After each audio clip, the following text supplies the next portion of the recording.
আজকে আমি একাদশ শ্রেণীর বাংলা প্রকল্পের বিষয়ে কথা বলবো। প্রকল্পটি তোমরা কিভাবে করবে, প্রকল্পকে কিভাবে সাজাবে, কিভাবে প্রকল্পটাকে রেডি করবে সেই সম্পর্কে কথা বলবো। তাই এই ভিডিওর প্রত্যেকটা কথা ভীষণ মন দিয়ে শুনবে। তাহলে চলো দেখা যাক কিভাবে প্রকল্পটা করতে হবে। এই প্রকল্পটি করার জন্য তোমাদের 10 নম্বর দেওয়া হবে, মানে বাংলা প্রকল্পের ওপরে 10টা নম্বর রয়েছে। তাই প্রকল্পটা খুব সুন্দরভাবে করবে, পরিষ্কার পরিচ্ছন্নতা মেনটেন করবে, সুন্দর হ্যান্ডরাইটিং করার চেষ্টা করবে। দেখো কিভাবে করবে। প্রকল্পের জন্য এরকম একটা থ্রেড ফাইল নেবে। থ্রেড ফাইল মানে সুতো বাঁধা যে ফাইলগুলো হয় সেরকম থ্রেড ফাইল নেবে, প্র্যাকটিক্যাল ফাইলগুলো। ঠিক আছে, দেখো এখানে ছবি দিয়ে দিচ্ছি, এরকম একটা থ্রেড ফাইল নেবে। তারপরে দেখো এই পেজগুলো এরকম হয় সাধারণত, এই যে একদিকটা এরকম লাইন টানা থাকে আর একদিকটায় এরকম সাদা পেজ থাকে। থ্রেড ফাইল বলবে, থ্রেড ফাইল সুতো বাঁধা কপি। মানে কি, তাতে করে ওই কোনো পেজে অসুবিধা থাকলে তোমরা সেই পেজটা বাদ দিয়ে দিতে পারবে, নতুন পেজ অ্যাটাচ করে নিতে পারবে। তাই ওই থ্রেড ফাইল ইউজ করবে। এরকম একটা ফাইল নেবে। এরপরে দেখো প্রকল্পের গঠন, মানে প্রকল্পটা কিভাবে করবে তার ফরম্যাটটা দেওয়া হচ্ছে। এটা লেখার কোনো প্রয়োজন নেই, এটা তোমাদের সুবিধার জন্য এটা আমরা দিচ্ছি যে কিভাবে তোমরা করবে প্রকল্পটা। প্রথমে দেখলে যে থ্রেড ফাইলটার ছবি দেখালাম, সেই থ্রেড ফাইলটাকে কভার করবে প্রকল্পের মলাট, কভার পেজ। তারপরে থাকবে অভিজ্ঞানপত্র, সার্টিফিকেট পেজ। তারপরে থাকবে কৃতজ্ঞতা স্বীকার, অ্যাকনলেজমেন্ট পেজ। তারপরে সূচিপত্র মানে ইন্ডেক্স পেজ। তারপরে মূল প্রকল্প, তারপরে উপসংহার, তারপরে গ্রন্থপুঞ্জি, তথ্যসূত্র। এই ফরম্যাটে তোমাকে প্রজেক্টটা সাজাতে হবে। এটা লেখার কোনো প্রয়োজন নেই, এটা তোমাদের সুবিধার জন্য দেওয়া হচ্ছে। এরপরে দেখো প্রকল্পের মলাটটা কিভাবে করবে। এইভাবে প্রকল্পের মলাট করতে পারো। আমি একটা এক্সাম্পল দিয়ে দেখিয়ে দিচ্ছি। দেখো বিবেকানন্দ একাডেমি, ওপরে লেখা স্কুলের নাম। তারপরে দেখো বিষয়, তারপরে স্কুলের ছবি দেওয়া রয়েছে এরকমভাবে। বিষয় লিখবে কলা সমন্বিত প্রকল্প। তারপরে বাংলা প্রকল্প, নাম, নিজের নাম লিখবে, শ্রেণী একাদশ, শাখা, শাখা মানে হচ্ছে স্ট্রিম, কোন স্ট্রিমে পড়ো, সায়েন্স, আর্টস না কমার্স। ঠিক আছে, সায়েন্স হলে লিখবে বিজ্ঞান, বিজ্ঞান, কমার্স হলে লিখবে বাণিজ্য, আর আর্টস হলে লিখবে কলা। বিভাগ তোমাদের যদি সেকশন থাকে সেক্ষেত্রে ABCD মানে ক খ গ ঘ এগুলো লিখবে, মেনশন করবে। যদি সেকশন না থাকে সেক্ষেত্রে বিভাগ লেখার প্রয়োজন নেই। ক্রমিক নং, তোমার যা রোল নাম্বার সেই ক্রমিক নংটা লিখবে। এই ডেটাগুলো ঠিকঠাক করে ফিল আপ করবে, মানে শাখা, বিভাগ, ক্রমিক নং, নাম এগুলো যেন ঠিকঠাক ফিল আপ থাকে। না হলে কার প্রকল্প আমরা বুঝতে পারবো না। সেক্ষেত্রে তুমি প্রকল্পটা করলেও তো আমরা নাম্বার দিতে অসুবিধে হবে, আমাদের নাম্বার দিতে। তো সেই জন্যে নাম, শাখা, এই যে বিষয়গুলো রয়েছে, বিভাগ, ক্রমিক নং, এই জায়গাগুলো ঠিকঠাক করে লিখবে। যেভাবে লেখা রয়েছে সুন্দরভাবে বোল্ডে সেইভাবে লিখবে। পরিষ্কার পরিচ্ছন্নতা বারবার প্রকল্প করার সময় মাথায় রাখবে এই বিষয়টিকে। এইভাবে কভার পেজটাকে করলে। তারপরে বলেছিলাম অভিজ্ঞানপত্র। দেখো অভিজ্ঞানপত্রটা এইভাবে লিখবে যে এই মর্মে শংসাপত্র দেওয়া হচ্ছে, ছাত্র বা ছাত্রীর নাম, তুমি ছাত্র হলে ছাত্র নিজের নাম লিখবে, ছাত্রী হলে ছাত্রীর নাম লিখবে। তাই এখানে দেওয়া রয়েছে এইভাবে ছাত্র বা ছাত্রীর নাম। একজন একাদশ শ্রেণীর ড্যাশ বিভাগের ছাত্রছাত্রী, একাদশ শ্রেণীর কোন বিভাগের, সায়েন্স, কমার্স, আর্টস এটা মেনশন করে দেবে। বিজ্ঞান বিভাগের ছাত্র, কলা বিভাগের ছাত্র এইভাবে, বা বাণিজ্য বিভাগের ছাত্র। ঠিক আছে, এইভাবে কোন বিভাগের ছাত্র বা ছাত্রী সেটাও লিখে দেবে। বা তুমি এখানে এরমভাবেও লিখতে পারো বাণিজ্য বিভাগের, বাণিজ্য শাখার বা বিজ্ঞান শাখার সেকশনটাকে তুমি ধরো বিভাগ করছো, তাহলে সেক্ষেত্রে ক বিভাগের ছাত্র বা ছাত্রী, এইভাবেও করা যায়। সে 2020-21 শিক্ষাবর্ষে বাংলা প্রকল্পের কাজটি শ্রীমান শ্রীমতী বিষয় শিক্ষক শিক্ষিকার নাম, যার আন্ডারে করছে বিষয় শিক্ষিকার নাম, তত্ত্বাবধানে সাফল্যের সঙ্গে সম্পূর্ণ করেছে। এইভাবে লিখবে। যদি শিক্ষক হয় সেক্ষেত্রে শ্রীমান, আর শিক্ষিকা হলে তার নামের আগে শ্রীমতী বসে, যে সেইভাবে লিখবে।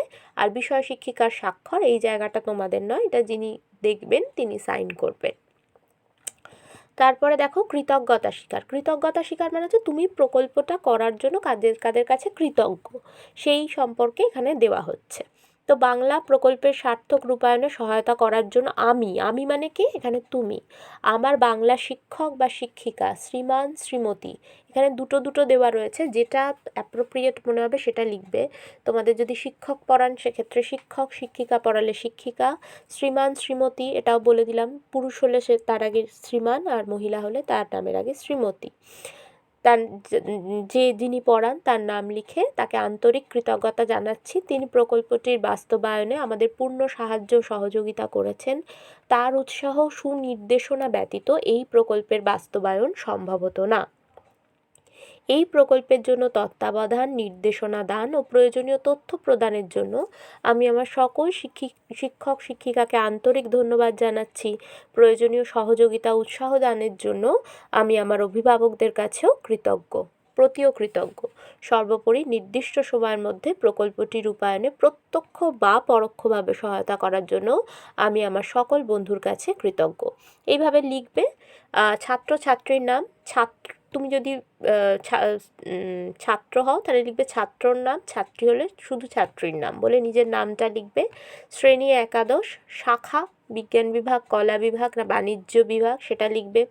বিভাগ ক খ গ ঘ, যে বিভাগে তোমার যদি বিভাগ থাকে মেনশন করবে, বিভাগ না থাকলে করার দরকার নেই।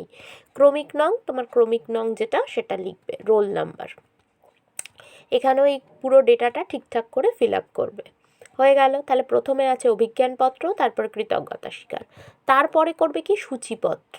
সূচিপত্রে দেখো ক্রমিক সংখ্যা 1, প্রকল্পের নাম অনুবাদ, মূল গল্প, প্রথমে মূল গল্পটা দিতে হবে, তারপরে যে গল্পটা অনুবাদ করছো সেটা দিতে হবে। মূল গল্পের অনুবাদের ক্ষেত্রে পৃষ্ঠাঙ্ক মানে কি, মানে কত পাতা, তারপর অনুবাদ। মূল গল্পটা হাতে লিখে দিতে পারো, বা তোমরা আর একটা কাজও করতে পারো যদি সময় অভাব থাকে বা কিছু, জেরক্স করে মূল গল্প যেটা সেটাকে জেরক্স করে ওই A4 সাইজ, মানে যে পেপার, মানে তোমার ফাইলটার যেরকম সাইজ ওইরকম সাইজের পেপারে জেরক্সটা করতে হবে, করে ওটাকে পাঞ্চ করে তুমি মূল গল্প যখন লিখছো তখন মূল গল্পের মানে ইন্ডেক্সের পরে মূল গল্পটা রেখে দিলে ওইভাবে পাঞ্চিং করে, কিন্তু ওটাতে পৃষ্ঠা নাম্বার বসবে, 1 2 3 4 করে পৃষ্ঠা বসবে, তারপরে আবার অনুবাদটা রাখলে এইভাবেও করতে পারো, অথবা তুমি ওটা হাতে লিখেও দিতে পারো, যেটা তোমার ইচ্ছে তুমি সেটা করতে পারো। অনুবাদ, মূল গল্প, তারপরে অনুবাদ। মূল গল্পটা কিন্তু দিতে হবে, অনুবাদ করার সময় মূল গল্পটা মোদ্দা কথা তোমাকে দিতে হবে, সেটা তুমি হাতে লিখে দাও বা জেরক্স করে পাঞ্চ করে ওই মানে অনুবাদের আগে ওটাকে অ্যাটাচ করে দিতে হবে। দেখো এখানে মূল গল্পর পৃষ্ঠাঙ্ক, প্রথমে মূল গল্পটা থাকবে, তারপরে অনুবাদটা থাকবে। ঠিক আছে। প্রকল্প, এটা দেখো 1000 শব্দের মধ্যে কিন্তু লিখতে হবে, ঠিক আছে। এর জন্য 10 নম্বর রয়েছে, একটা প্রকল্প করবে 10 নম্বর পাবে। তোমাদের অনুবাদ এই প্রকল্পের কাজটা দেওয়া রয়েছে, দুটো দেওয়া রয়েছে, যে কোনো একটা লিখবে। প্রকল্প করার ক্ষেত্রে কয়েকটা নিয়ম মাথায় রাখবে, সেটা হচ্ছে কখনোই পিঙ্ক মানে গোলাপি, লাল, সবুজ এই জাতীয় কালি তোমরা ব্যবহার করবে না প্রকল্প করার সময়। ব্লু ডট পেনে প্রকল্পটা করবে, প্রয়োজন পড়লে কোথাও হাইলাইট করার জন্য ব্লু এর বিভিন্ন শেড পাওয়া যায়, বা স্কাই কালার এরম ধরনের পেনের কালার ইউজ করতে পারো, ব্ল্যাক পয়েন্ট আউট করার জন্য করতে পারো, কিন্তু কখনোই লাল, সবুজ, গোলাপি এই জাতীয় পেন ইউজ করবে না, ঠিক আছে। আর এখানে চিত্র দেওয়া আছে, চিত্রর সময় এমনভাবে আঁকবে না যে পরের পৃষ্ঠায় তার মানে এটা নোংরা হয়ে গেল পরের পৃষ্ঠাটা, এরমভাবে কালার করবে না, সুন্দরভাবে হালকা পেন্সিল কালার যেগুলো হয় সুন্দর কালার, সেইভাবে কালার করবে, ঠিক আছে। তো অনুবাদ করতে হবে, কি অনুবাদ করবে না, সতীনাথ ভাদুরীর লেখা ডাকাতের মা গল্পে আমরা ডাকাতের মা রূপে দেখেছি এক স্নেহময়ী জননীকে, এমনই আর এক নারীর স্নেহময়ী রূপের প্রকাশ ঘটেছে খুশবন্ত সিংয়ের লেখা পোর্ট্রেট অফ এ লেডি গল্পে। পোর্ট্রেট অফ এ লেডি গল্পটি বাংলা ভাষায় অনুবাদ করো।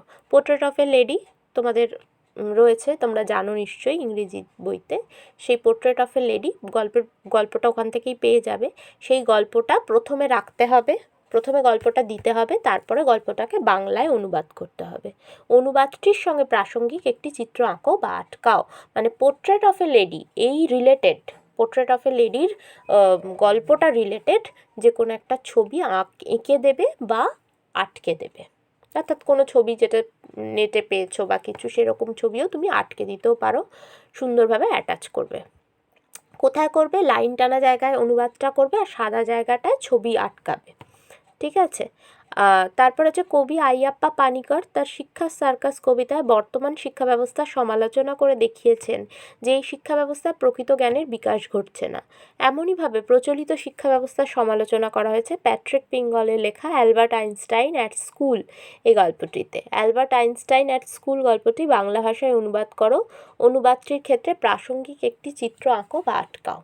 অর্থাৎ দুটো দেওয়া হচ্ছে, দেখো তোমরা যে কোনো একটা করবে, দুটো করার কিন্তু দরকার নেই, একটা সুন্দরভাবে করবে। প্রথমে কি দেবে? প্রথমে মানে অনুবাদটা যে ফরম্যাটে বললাম সেই ফরম্যাটটা তো করবেই, সূচিপত্রটা থাকলো, সূচিপত্রের পরে তোমার মূল যে গল্প সেটা থাকবে, তারপরে অনুবাদের অংশটা থাকবে, ঠিক আছে।